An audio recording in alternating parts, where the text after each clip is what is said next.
I never thought my dairy cows would become secret weapons against an HOA Karen, but when Victoria Palmer and her HOA gang decided to commandeer my farmland for some fancy wedding, I knew it was time to teach them a lesson they'd never forget. Watch closely. And comment below where you're watching from, because this story will show you exactly what happens when a retired city lawyer decides to use his 1,500-pound cattle to teach an entitled HOA Karen that property boundaries aren't something you mess with. The Mason family farm has been in my family for 3 generations. Nestled in rural Virginia, about 30 minutes from the city, it's been my sanctuary since I walked away from my high-powered legal career in New York 2 years ago. After my parents passed away within months of each other, I, Jack Mason, former corporate attorney, traded my designer suits for flannel shirts and my corner office for acres of rolling pastures. Most days I find peace in the simplicity of farm life, the rhythmic routine of tending to my prized dairy cows, maintaining the sprawling farmhouse with its wraparound porch, and watching sunsets paint the sky above my land.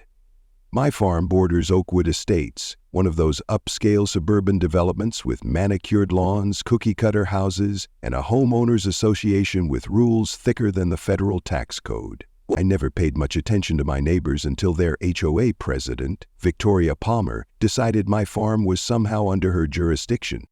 The first notice came taped to my mailbox. A formal letter typed on HOA letterhead claiming my unkempt grounds and agricultural odors were violating community standards. I chuckled and tossed it in my recycling bin. The second notice arrived a week later with more threatening language about potential legal remedies if I didn't comply. I might have left corporate law, but I knew enough to recognize that the HOA had absolutely zero authority over my property. My land wasn't part of their development, wasn't subject to their covenants, and certainly wasn't going to be governed by their ridiculous rules about acceptable grass height or approved mailbox designs. After the third notice, I decided to simply ignore them altogether. That strategy worked until Victoria Palmer herself appeared at my front gate one sunny Tuesday morning. "Mr. Mason?" she called out as I was heading to check on a pregnant heifer in the barn. Victoria was what my mother would have diplomatically called put together, a trim woman in her mid-40s with salon-highlighted blonde hair, oversized sunglasses perched on her head, and the kind of perfectly tailored casual outfit that suggested she'd never actually done anything casual in her life.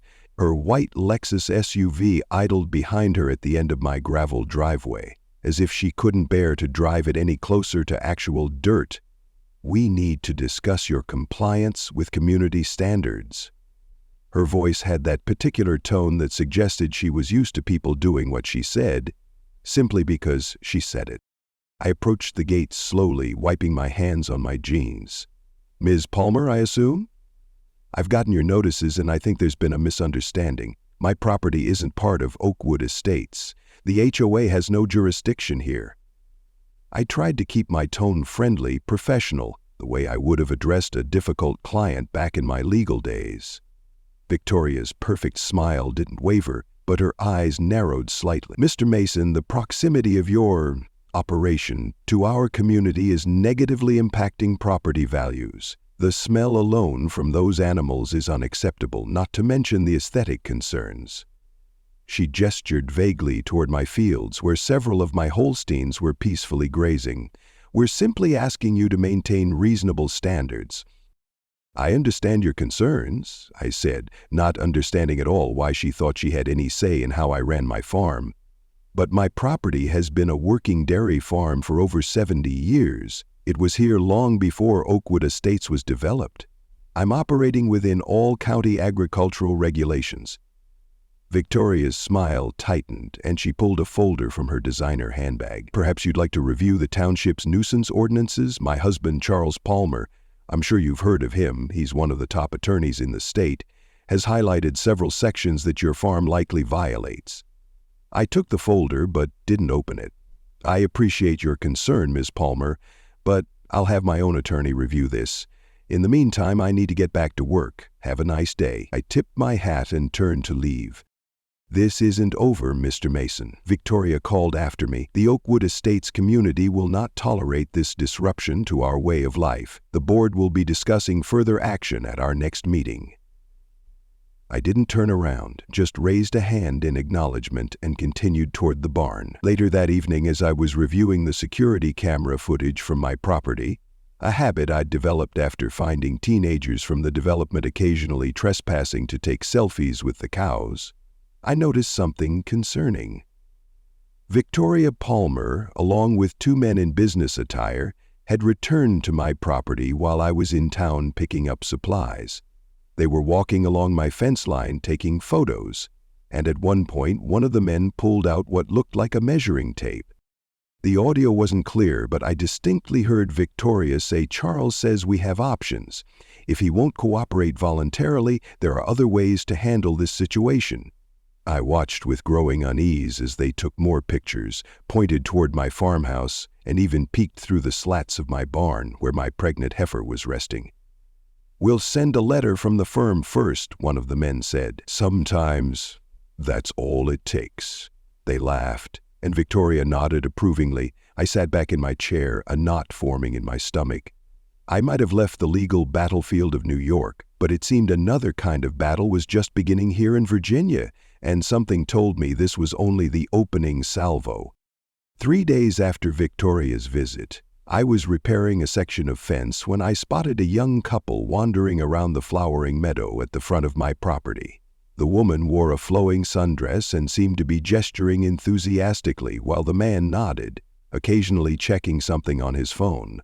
My first instinct was to assume they were more trespassers from Oakwood Estates, but something about their purposeful movements made me curious. I approached them, clearing my throat loudly so as not to startle them. "Can I help you folks with something?"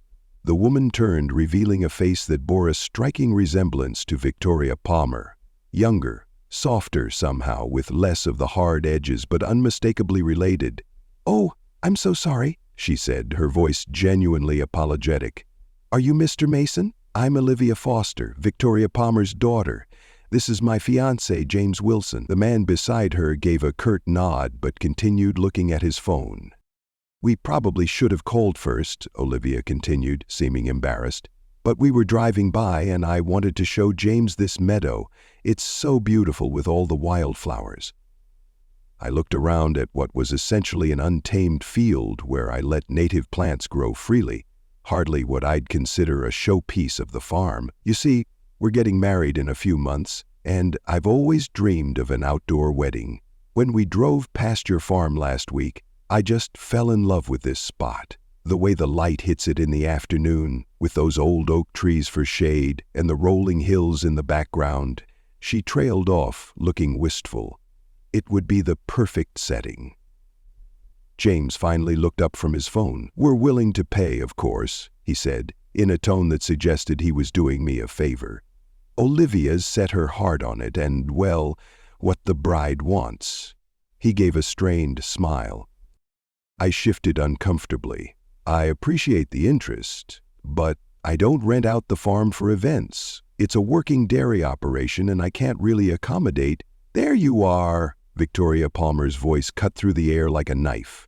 She was striding across the meadow in impossibly high heels that somehow didn't sink into the soft earth. "I see you've met my daughter and future son-in-law." Her smile didn't reach her eyes as she addressed me. "So what do you think of Olivia's wonderful idea?" "Isn't this meadow just perfect for the wedding?" I stood my ground, though something about this whole situation felt orchestrated. As I was just explaining, I don't host events on the farm. It's nothing personal, but this is my home and my business. I'm sorry. Victoria's smile vanished. "Mr. Mason, I think you're being unreasonable. It's just one day. Surely you can accommodate us for such a special occasion." When I didn't immediately respond, her tone hardened. "Or perhaps we need to revisit those environmental concerns we discussed. I've had several neighbors complain about runoff from your property potentially contaminating the groundwater. The EPA takes those kinds of reports very seriously." The threat was thinly veiled, and it made my blood boil. "Are you threatening me, Ms. Palmer?" I asked quietly. She laughed, a brittle sound. "Not at all." Just pointing out that neighbors should help each other. My husband, Charles, have I mentioned he's a senior partner at Palmer Wilson and Associates, always says good neighbors are worth their weight in gold. She emphasized the name Wilson, clearly indicating a connection to James's family. Would be devastated to have to pursue legal action against a local business, especially one with such history in the community. After they left, I immediately called Richard Taylor, a friend from my legal days who practiced in the area. Richard agreed to meet me for lunch the following day, and over sandwiches at a local diner, I explained the situation. So this HOA president wants to use your land for her daughter's wedding, and when you said no, she threatened environmental complaints? Richard shook his head. Classic Karen behavior. He took a bite of his sandwich, thinking. The good news is she's full of hot air. The HOA has zero jurisdiction over your property. As for the environmental threats, if your farm is in compliance with state agricultural regulations, which I'm assuming it is, then she's just bluffing. I nodded. Everything's up to code. I had all the inspections done when I took over from my parents. Richard wiped his mouth with a napkin. Here's what we'll do. I'll draft a cease and desist letter warning her about harassment and making false reports. That should back her off. He paused. But Jack, be careful. I know Charles Palmer by reputation. He's not known for playing fair, especially when it comes to real estate matters. There have been rumors about some of his dealings with county officials. I frowned. You think he might try to pull something? Richard shrugged. I'm just saying, keep your eyes open. These types often think rules don't apply to them. 2 days later, I had Richard's letter delivered to Victoria. Rather than intimidating her, it seemed to amuse her. That evening, I received a text message from an unknown number with a photo attached. Victoria holding the letter, laughing, with the caption, "Laws can be interpreted in many ways. Ask Charles." My concern deepened when Sean, the owner of the local hardware store, mentioned hearing about plans to expand Oakwood Estates community boundaries at the last town council meeting. They're talking about some rezoning proposal, he told me as he rang up my purchases. Might want to keep an ear to the ground on that one, Jack. I thanked him for the tip and headed home with a growing sense of unease, but nothing prepared me for what I found the next morning. I woke up at dawn as usual to start my farm chores. As I sipped my coffee on the porch, I noticed vehicles pulling up at the edge of my property. Within an hour, a small army of workers was setting up what looked unmistakably like wedding preparations in my front meadow, the exact spot where Olivia had been coincidentally admiring the view. Furious, I marched across the field toward a man who appeared to be directing the operation. "Excuse me," I called out, trying to keep my voice level. "This is private property. You need to pack up and leave immediately." The man, a professional-looking event planner type with a clipboard and a Bluetooth earpiece, gave me a confused look. "Sir, we have all the proper permits. This is the site for the Foster Wilson wedding." He pulled out an official-looking document from his clipboard and handed it to me. It was indeed a permit for an event, issued by the township with an address that matched my property, except the property line shown on the attached map was wrong, dramatically wrong, showing the meadow as part of the adjacent land parcel, which apparently the Palmers now claimed rights to use.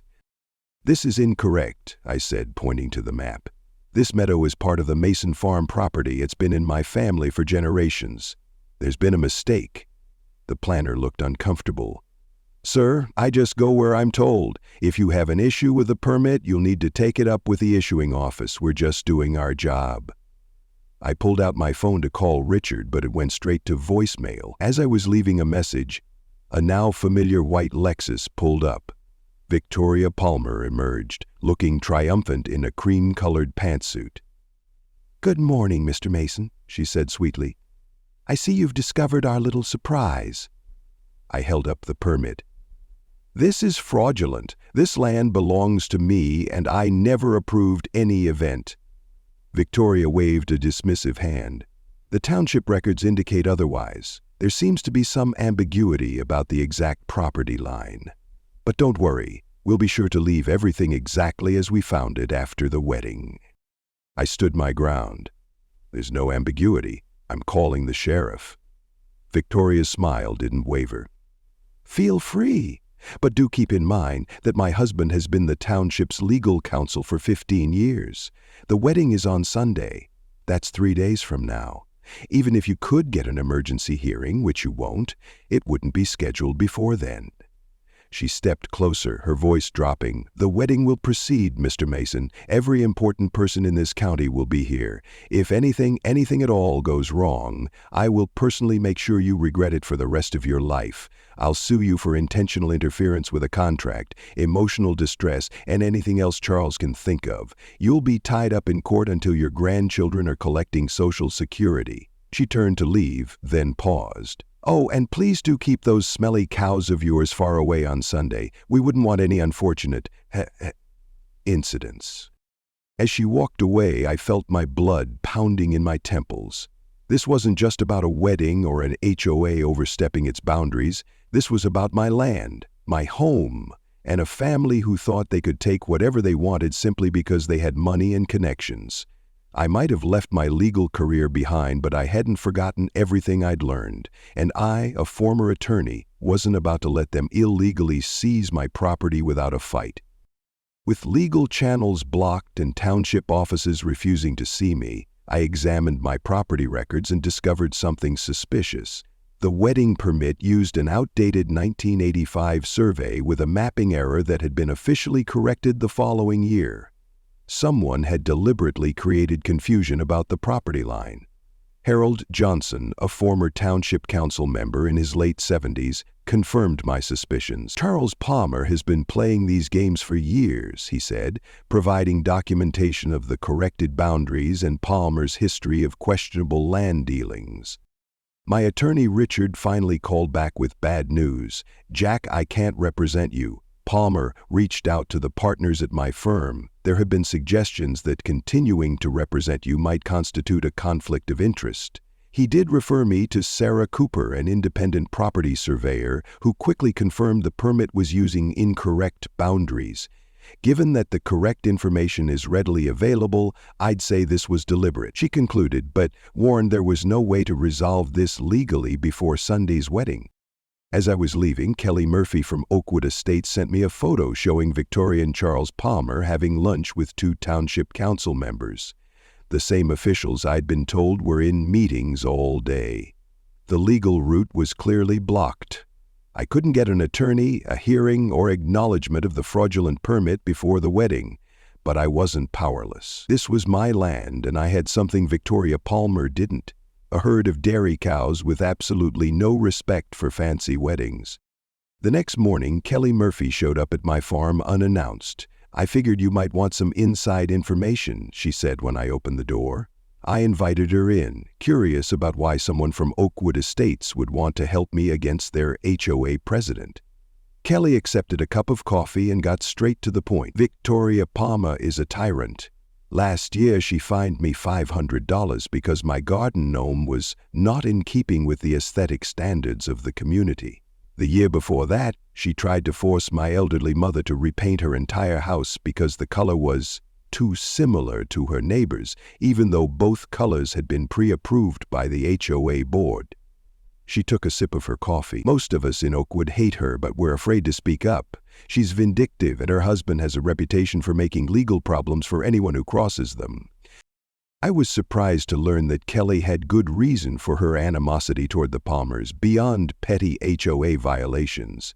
My father was a farmer too, she explained. Had a small vegetable farm just outside town. 8 years ago, Charles Palmer represented a development company that somehow got the water rights to the creek that ran through my dad's land. They diverted the water, his crops failed, and he eventually had to sell at a fraction of its worth. The same development company bought it, and guess what stands there now? The east section of Oakwood Estates. Her eyes flashed with anger. So when I heard what they're trying to do to your farm, I knew I had to help somehow. Kelly went on to reveal that Victoria had been boasting at the last HOA meeting about their plans to expand the community footprint, and how the upcoming wedding was just the first step in establishing usage rights to parts of my property. She's basically paid off 2 of the 5 township council members, Kelly explained. They're pushing through a rezoning proposal that would redraw the boundaries between agricultural and residential land. If it passes, parts of your farm could be reclassified, opening the door for them to force you to comply with residential zoning restrictions, or even potentially use eminent domain for community development. This was bigger than just a wedding. It was the beginning of a systematic attempt to chip away at my property rights. Kelly also confirmed what I'd suspected. Charles Palmer had reached out to every major law firm in the county to create conflicts of interest that would prevent them from representing me.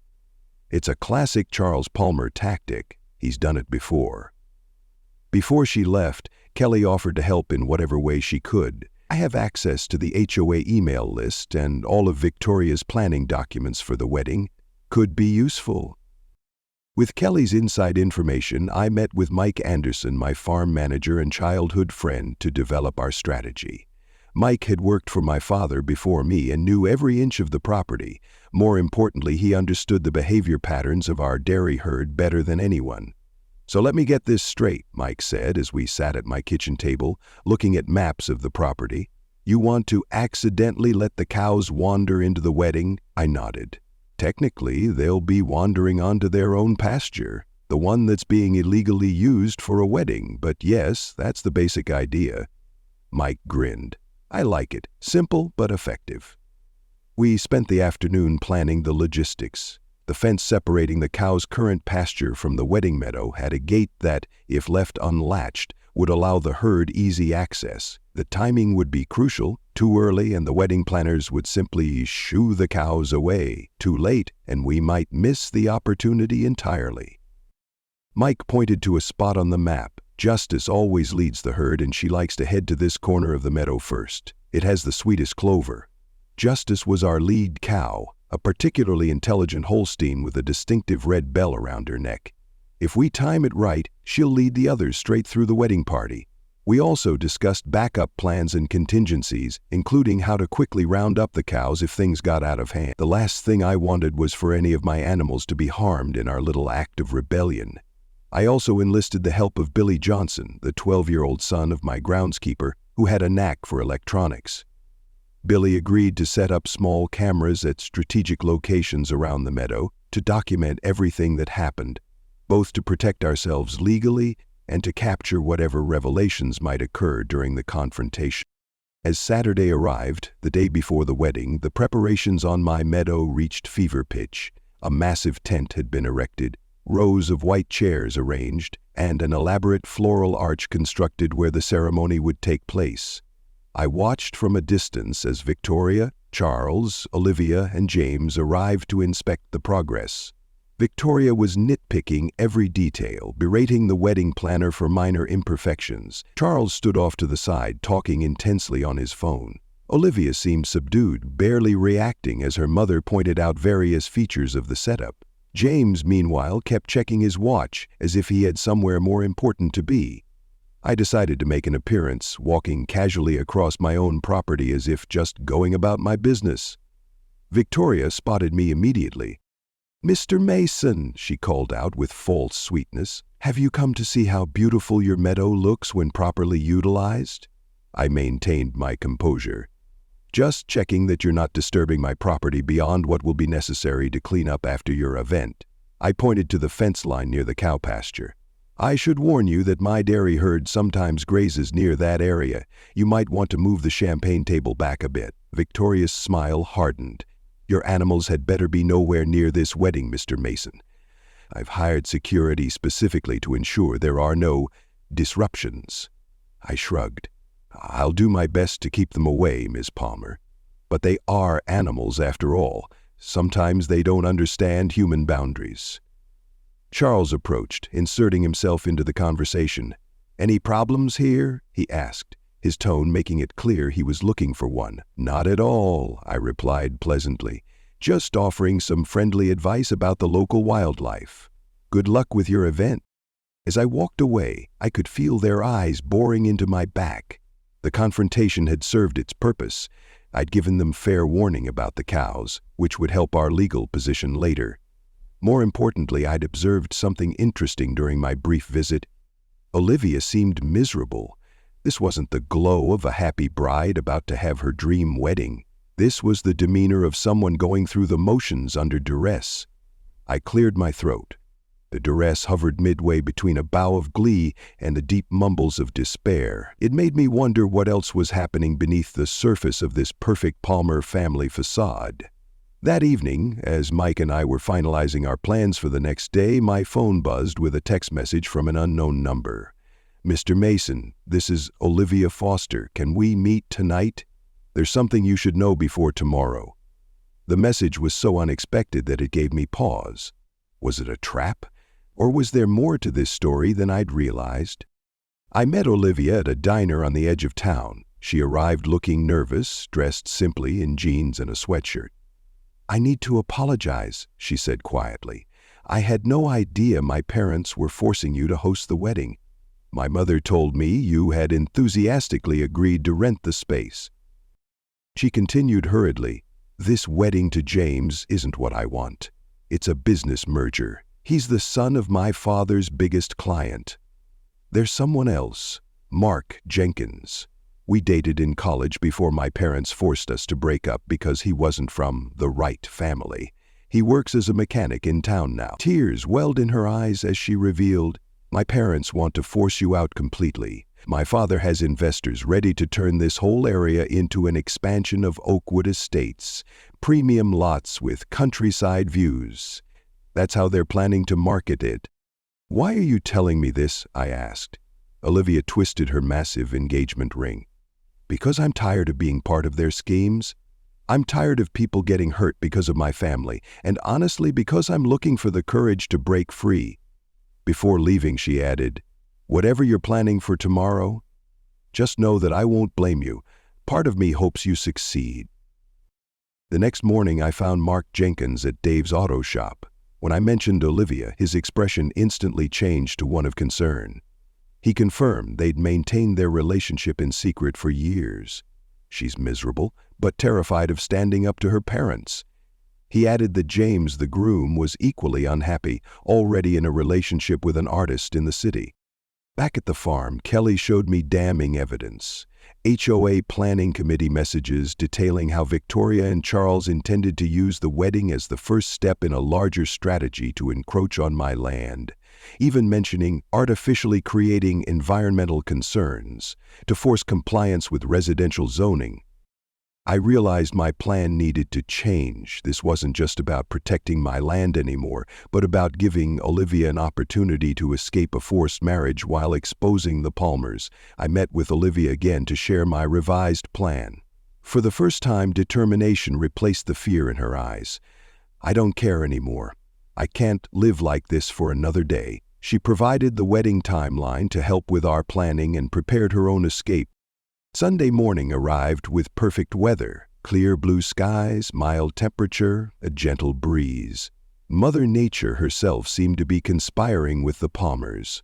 From my upstairs window, I could see a steady stream of luxury vehicles turning into my property, guided by valets in crisp uniforms. White chairs gleamed in the morning sun, floral arrangements added splashes of color, and a string quartet was setting up near the ceremonial arch. The Palmers had spared no expense in transforming my humble meadow into something from a bridal magazine. Though it pained me to admit it, it looked beautiful, the kind of rustic elegance that wealthy people pay a premium to create. Mike arrived early, and we monitored the proceedings from my barn while finalizing our preparations. "Wedding starts at 11, Mike confirmed, checking the timeline Olivia had provided. "Ceremony should last about half an hour, then cocktails while they take photos. Justice and the herd are ready to go whenever we give the signal." Justice, my lead cow, was indeed ready, her red bell freshly polished, her black and white coat brushed to a shine. She seemed to sense something was different about today, watching us with her intelligent eyes as we moved around the barn. "Kelly's in position," I said, checking my phone. "She's got the microphones placed near Victoria and Charles, and Billy's cameras are all working." We had hidden small recording devices in strategic locations around the ceremony area, hoping to capture any incriminating conversations. Billy was monitoring the video feeds from a laptop in the barn loft, his excitement about this covert operation barely contained. I had also informed Sandra Martinez, the local newspaper reporter, about potential newsworthy developments at the Palmer-Wilson wedding. She was attending officially as a Society page reporter, but I knew she'd been investigating Charles Palmer's business dealings for months without finding enough solid evidence for a story. Perhaps today would change that. At 10:30, I spotted Mark Jenkins' truck parked discreetly behind the tree line at the far edge of the property. He was there as our backup, ready to help Olivia if she decided to go through with her part of the plan. The guests were an impressive collection of the county's elite: judges, council members, business leaders, all dressed in their Sunday best. I recognized the mayor and at least 2 state representatives among the crowd. These were the people who kept the Palmers in power, who looked the other way when rules were bent, who benefited from the same system of influence and favor trading that was threatening my farm. They chatted and laughed, blissfully unaware that they were trespassing on my property, or that their elegant surroundings were about to become considerably less refined. At precisely 10:45, Charles Palmer arrived with James, both in expensive tuxedos. James was visibly tense, his movements stiff as they made their way to the front of the assembled chairs. I noticed him take a quick drink from a silver flask before his father confiscated it with a stern look. Victoria was everywhere at once, directing staff, greeting important guests, and generally playing the role of elegant hostess to perfection. She had positioned herself as mother of the bride, but she was clearly the star of this production. At 11:05, a white limousine pulled up. Olivia emerged, resplendent in a designer gown that probably cost more than my tractor. From a distance, she looked every bit the beautiful bride, but as she passed closer to one of Billy's cameras, I could see the strain in her expression, the forced nature of her smile. Her eyes kept scanning the crowd and the perimeter, perhaps looking for Mark, perhaps hoping for some divine intervention to stop what was about to happen. The string quartet began playing Pachelbel's Canon, and the guests stood as Olivia began her slow walk down the aisle, accompanied by an elderly uncle who was standing in for her long-deceased grandfather.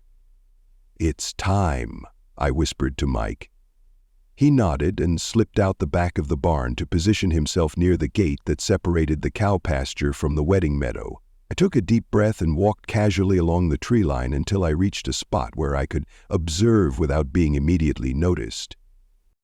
The ceremony proceeded with all the pomp one would expect. The officiant, a distinguished-looking judge who was clearly a friend of the family, spoke about the union of 2 great families and the bright future ahead. When he reached the moment everyone knows from movies, "If anyone can show just cause why this couple cannot lawfully be joined together in matrimony, let them speak now or forever hold their peace," I gave the signal. Mike unlatched the gate, and with a gentle encouragement, Justice led her herd toward the enticing clover of the meadow. The timing was perfect. As the judge was about to continue, the distinct sound of cowbells drew everyone's attention.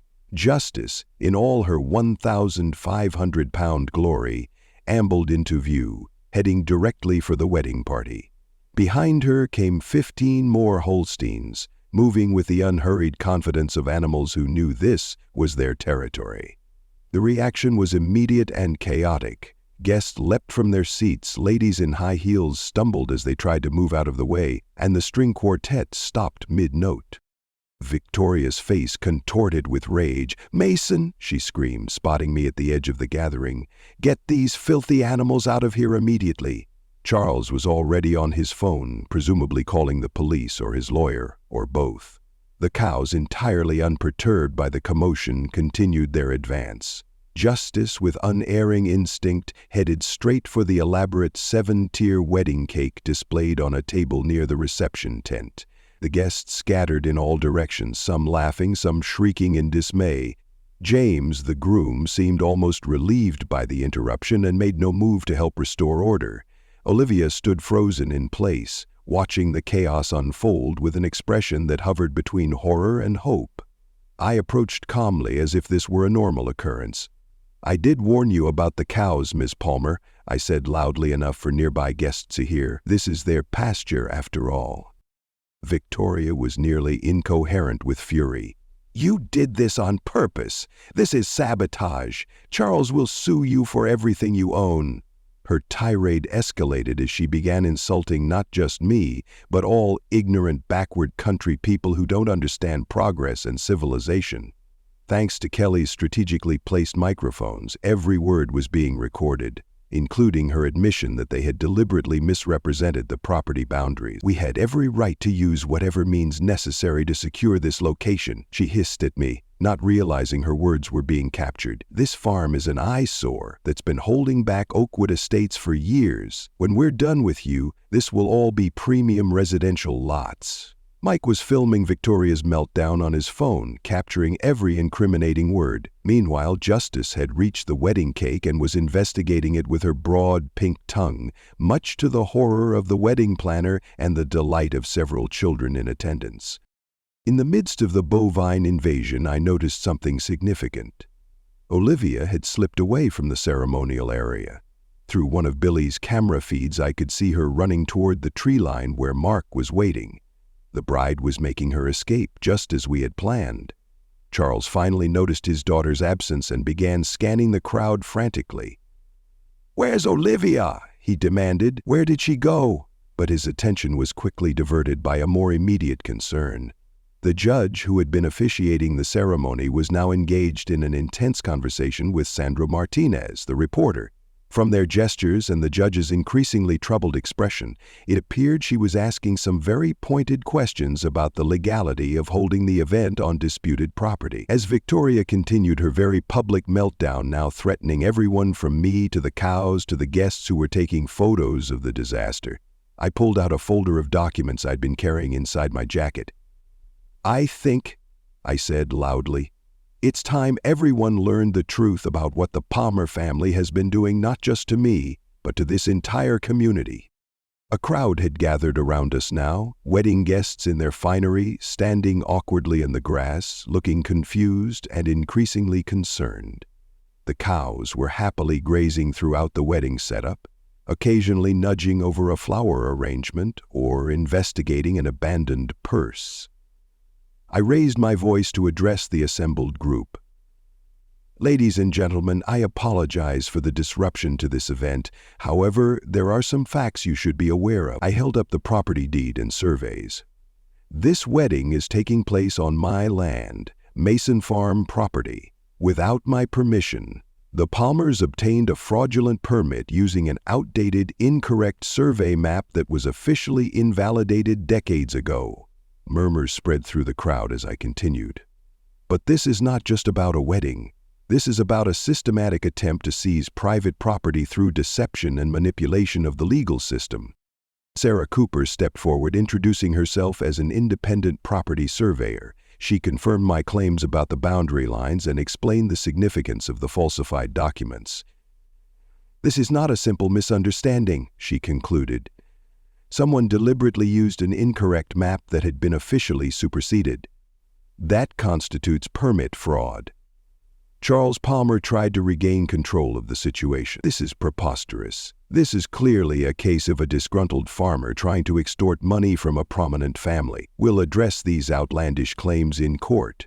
But his confident facade cracked when Sandra Martinez approached with her recorder.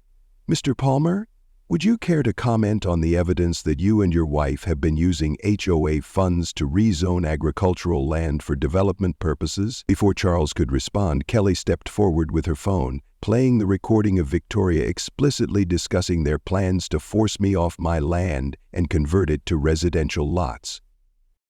The mayor, who had been watching the proceedings with growing alarm, moved away from Charles as if physical distance might somehow separate him from the emerging scandal.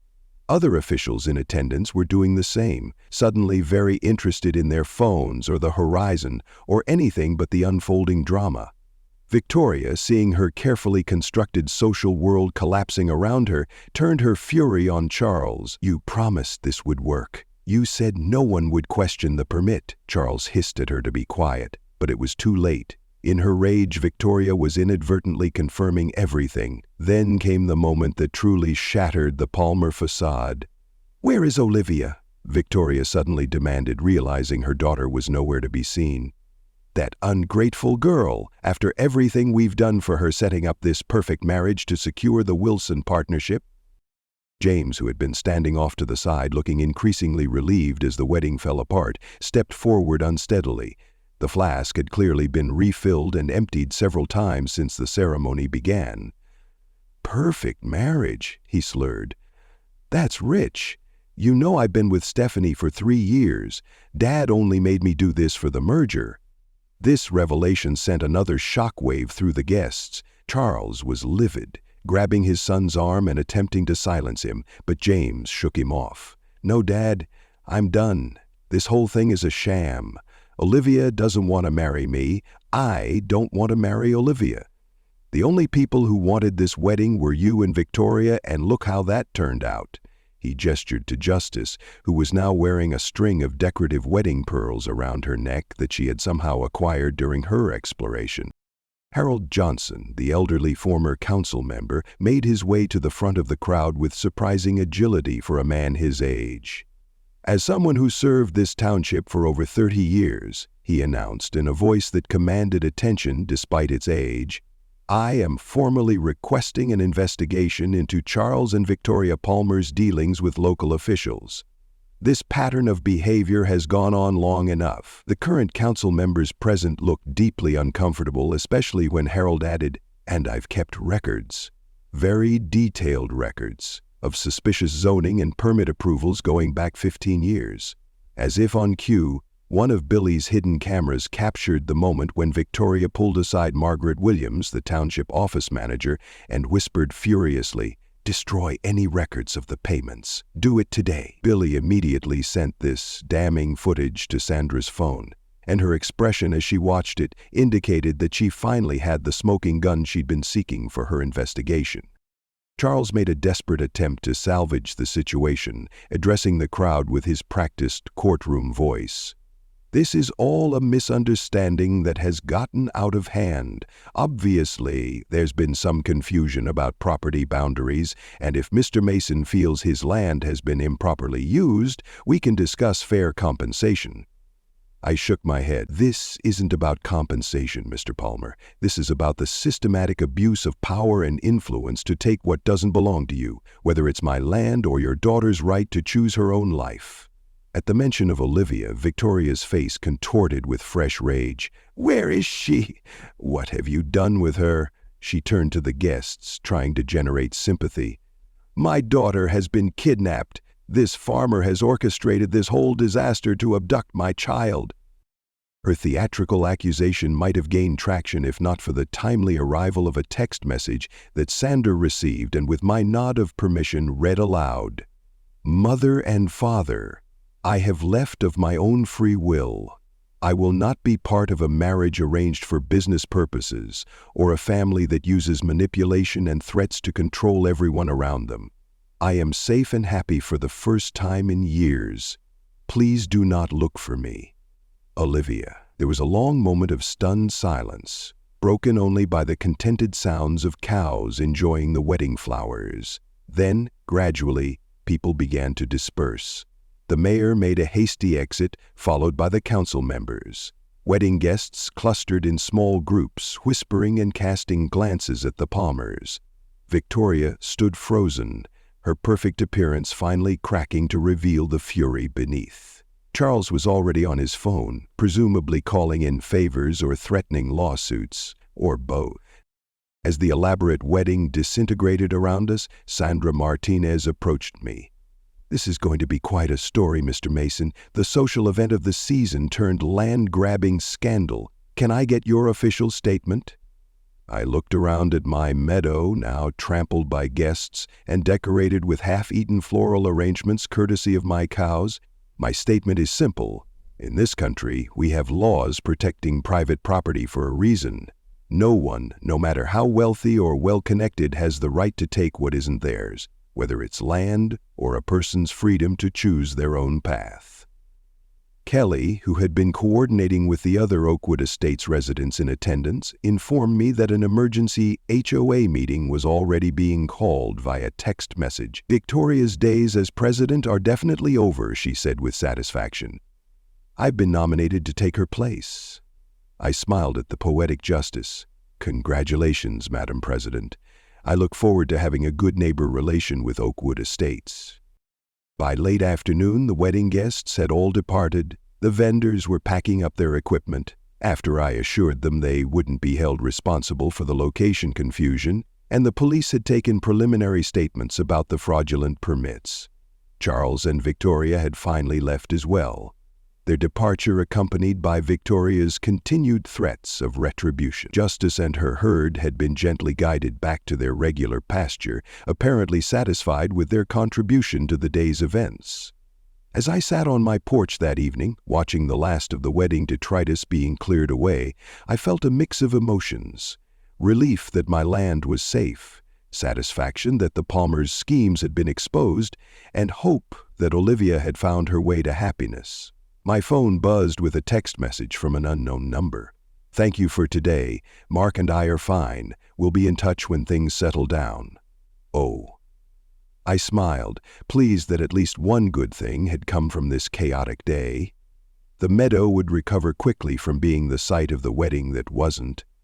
The Palmers' reputation, on the other hand, might take considerably longer to mend, if it ever did. 2 weeks after the cow wedding catastrophe, I hosted a community gathering on my farm. Kelly Murphy, newly elected HOA president, had proposed establishing a better relationship between Oakwood Estates and surrounding farms. "Most of us moved out here because we like the countryside," she explained. The fallout from the wedding fiasco was substantial. Sandra's exposé triggered investigations at county and state levels. Charles Palmer was placed on leave from his law firm, and 3 township officials resigned. The Palmers' mansion had been listed for sale, and the rezoning proposal threatening my farm was permanently withdrawn. At the gathering, James Wilson approached with an unexpected apology and valuable evidence, documents detailing the Palmer-Wilson plan to acquire land through questionable means. My father's furious that I took these, but they belong with someone who'll make sure justice is done. He was moving to New York, away from his father's influence, and openly dating Stephanie, his longtime secret girlfriend. Our community gathering evolved into planning for the Mason Land Rights Foundation, a legal aid fund for small landowners facing pressure from developers or HOAs. My background in corporate law combined with my farming experience positioned me uniquely to help others. Harold Johnson volunteered as an advisor, while Mike proposed farm tours for schools and community groups. As the sun set, Kelly and I sat on my porch, having grown closer through our shared ordeal. "Your father would be proud," she said, "standing up for this land, then using what happened to help others." I nodded. I came back thinking I was leaving legal battles behind. Turns out I was finding more meaningful ones to fight. A month later, Olivia and Mark wrote from Montana, where they were establishing an animal sanctuary and expecting a baby they might name Justice if it was a girl. The Palmers moved across the state, their influence permanently damaged. Charles faced disciplinary action and substantial fines, while Victoria was socially ostracized. The courts formally recognized Mason Farms' boundaries with language preventing future encroachment. My countersuit settlement funded the Land Rights Foundation, which quickly gained support throughout the county. The wedding meadow flourished with wildflowers the following spring, and a new sign stood at my farm entrance: Mason Family Farm, where even the cows stand up to bullies. I reflected often on my father's wisdom: good fences make good neighbors. But I'd learned that what truly makes good neighbors is mutual respect for boundaries, understanding where they are and why they matter. So that's my story. How would you have handled this situation? Comment below, and if you're watching from an HOA neighborhood, type Team Cow so I know.